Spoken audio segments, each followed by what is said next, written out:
So, before I tell you about the spiritual world that opened up to me as a teenager, I need to tell you about my name. It matters more than really I knew.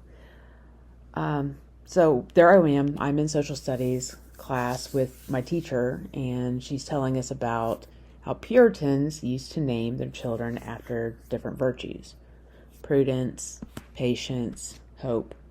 The name itself was supposed to be a calling, a reminder of what the parents wanted their children to embody.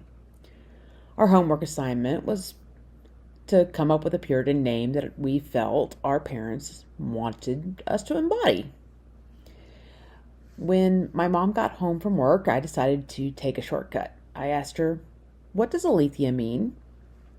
And she told me that when she was trying to figure out a name for me, she found Alethea in a book. According to that book, it meant picturesque. Picturesque, like a painting, something beautiful to look at. Didn't really think much of it at the time. In fact, it made my shortcut harder because picturesque isn't a virtue. But later, before class, I got on the internet, back during barely after dial up, and I double checked. And what I discovered was something very different. Alethea wasn't just a pretty name from a baby book. It is Greek, and it means truth. I didn't know what to do with that. It was just a really interesting fact. My name meant something deeper than what my mother had been led to believe when she gave it to me. So when I came back with my homework, I told my teacher that my name would have been Truth. Still, it was just a homework assignment. It would be many, many years later, after everything I've been through, that I would start wondering, maybe my mother didn't actually give me my name. Maybe God bestowed that name on me, knowing the story that would unfold. The questions I would wrestle with, the search for what was real, the years of wandering through spiritual traditions, trying to find something true. Even some of the things that keep getting revealed to me by other people when they bring me truths that out of nowhere, I'm like, why did you tell me that? So if it is true, it would mean that he named me before I was born, he being God. Can't prove it, but everything in my life really does lead me to believe that that's the case. So around the time that I turned 13, going on to my story, my mother's faith started to shift. She left the Catholic Church. Part of it was because of the pain of her divorce. She didn't feel accepted. She actually was not accepted. She was really just there because she wanted us to be brought up that way, and they would at least accept us. So the other part of it was that she was drawn to a church called Shepherd's Chapel. It's a TV ministry that leaned heavily into the Old Testament, into Revelation, and into conspiracy theories she had always been interested in. Kind of stuff that you kind of see in tabloids, especially back then in the 90s. So as I watched her move in one direction, I started moving another direction. One day, I came across a Catholic newsletter. It discussed a group of Maronite Catholics who were advocating for something rather radical. They wanted to make Mary a goddess. Now, at this time, I was 13, newly a teenager, finally starting to form my own ideas, and I read this article, and well, it broke my mind. I looked at Christianity with a whole different lens and came to the conclusion that so many others have reached. This religion was just stealing from everyone else. The holidays were pagan, the saints were repackaged gods, well, some of them, or they were becoming gods and goddesses in their own right, and now they wanted to make Mary a goddess too. This time, my mother didn't feel like she was sticking to the church either, so seemed like maybe I needed to work around that. And she was trying to find something to engage with because she needed it. Well, Catholicism, the Baptist Church, and the Nazarene Church weren't her cup of tea. Maybe Christianity wasn't the way to go at all. After all, looking at everything I had learned up to this point, some of it from the church, some of it from books my mother kept, like the Golden Bough, Zachariah Sitchin's work, Catholicism seemed to effectively be paganism wrapped in new clothes. So my mom went to Shepherd's Chapel with Arnold Murray. And I found theology with two friends in middle school. We're going to call them Phoenix and Ashmere. Now, Phoenix and Ashmere had been exploring things most kids our age didn't talk about. Books like the Necronomicon, books on witchcraft. They were diving into ideas about past lives, the astral plane, and spiritual power, rather. And they had something I couldn't ignore. Their dreams matched mine. They would describe dreams to each other, adventures in other realms, battles fought, beings encountered, and the details lined up, not vaguely, like specifically. I would sit with them at lunch at recess and listen, and it just struck a chord with me that I recognized these stories because I was having the same dreams. I didn't tell them at first, I just listened. Rachel and I would talk about it later. That's so strange. I had that same dream. How's this possible? But the more I listened, the more I couldn't deny it. Something was happening that went beyond coincidence. And along this time, Rachel and I started working with an entity during my dreams named JC. Of course, I still chalked all of this up to maybe as part of the dream world. Maybe there was something more psychological going on. Like Scully, from X-Files, explaining that people can have the same shared imagery, but it's like all suggestibility and emotional resonance. Those experiences just, they aren't proof of the metaphysical. Maybe that's what it is. I was watching X-Files for a lot. So through Ashmere, whose mother let him explore, I got my hands on books about Wicca and witchcraft. And I started practicing in secret.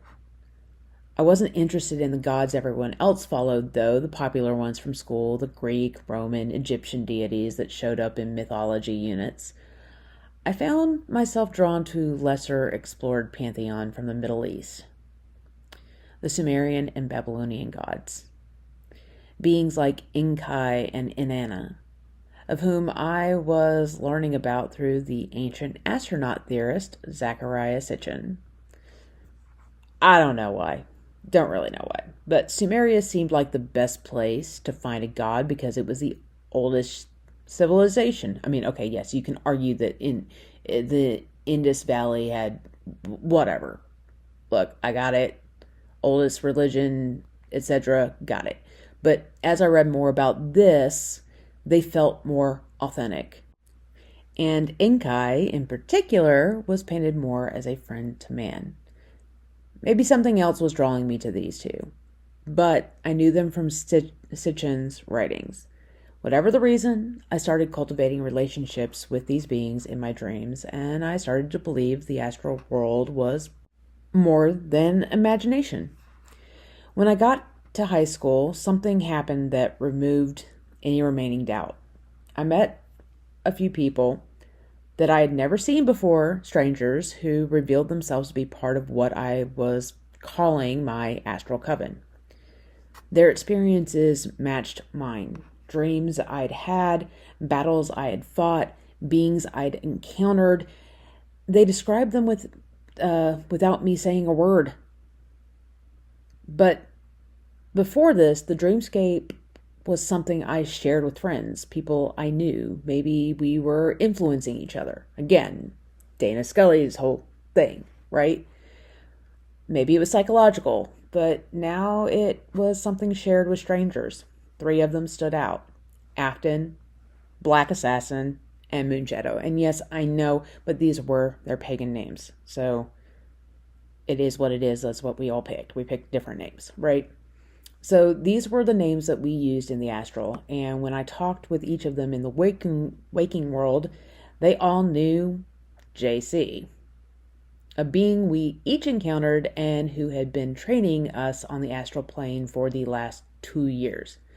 Now, that said, Moonshadow had been trained by somebody else, but she still knew the same places, the same battles, and had some limited interactions with JC.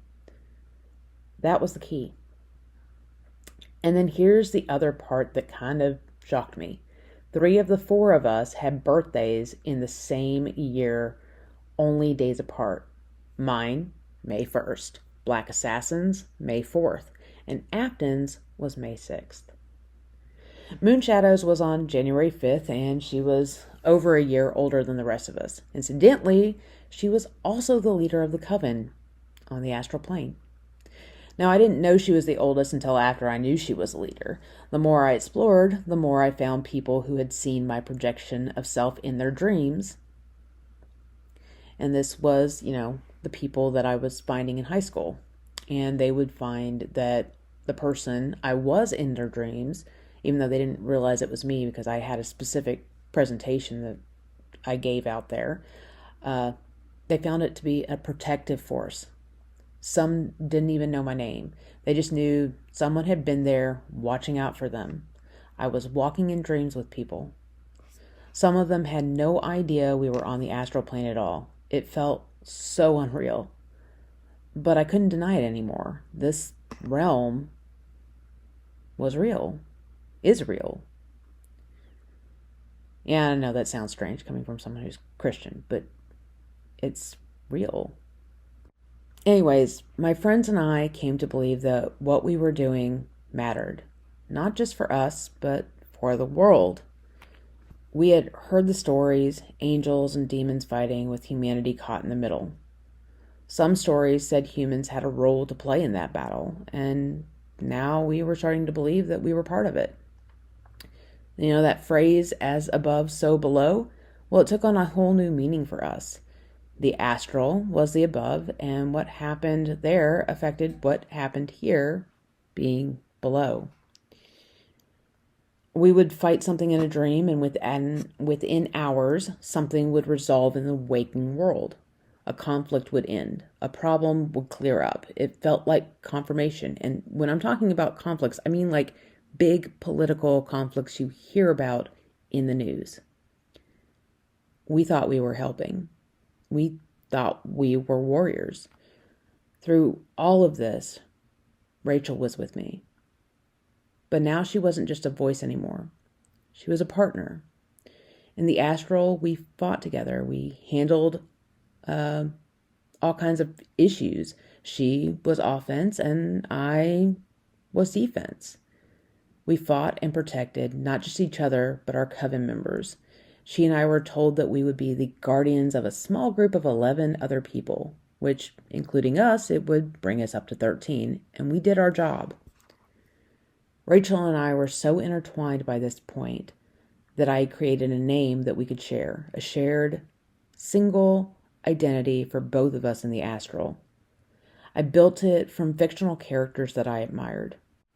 But that name I'll hold to myself. Still, here's the thing about my legal name. No one could say it. Alethea was too hard to pronounce. So everyone just calls me Allie. I never really had a name that was mine, though. Allie was given to me by my foster parents' best friend. Alethea was given to me by my mom. But this name, I chose it.